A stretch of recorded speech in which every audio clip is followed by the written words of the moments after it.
At the beginning of coaching sessions, we generally set an agreement with our client and start coaching towards the objective. Sometimes along the way, something else emerges that may be even more important for our client to work on as opposed to the objective. What do we do when that happens? I'll share 3 ideas in this video.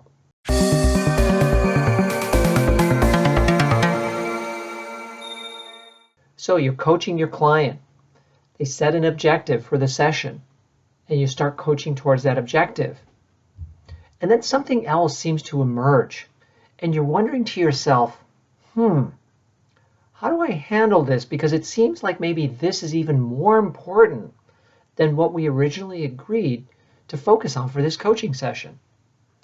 This is extremely common, by the way. This happens quite a lot, and I'm frequently asked by coaches what to do in this situation. Do we establish a new agreement? Do we act like we didn't hear it because we're working towards the objective and we need to stay focused on the objective and move towards that, especially if time is starting to run out? Or you acknowledge it but don't ask the client if this is more important? What do? It's a great question. And what I've come to realize over time is that you actually have 3 different options for how to handle this type of situation.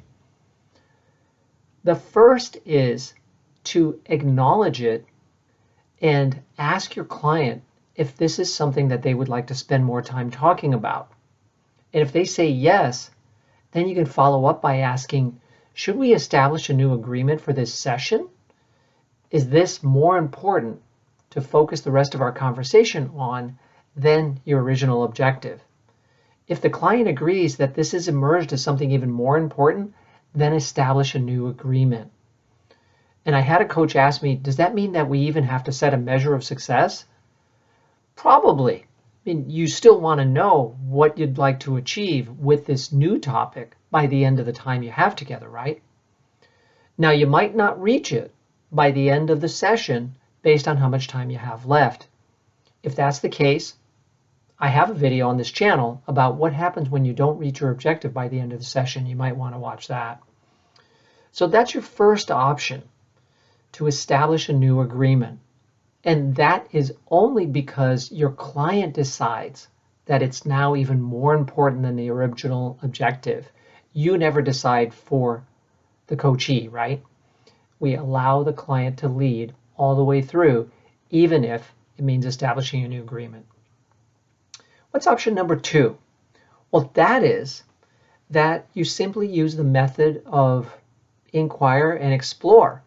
And that is where you say to your client, this seems important. Is this something that you'd like to spend a little more time talking about?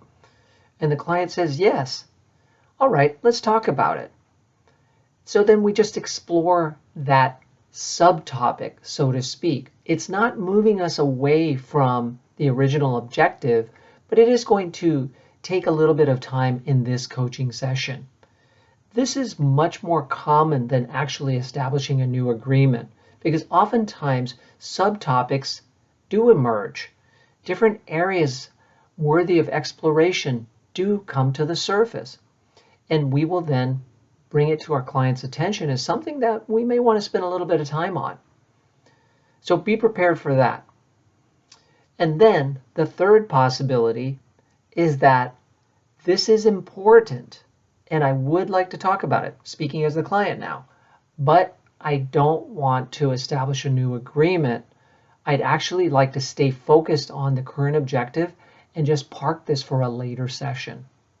So that's your third option, right? It's important. We should talk about it, but not today. Not today.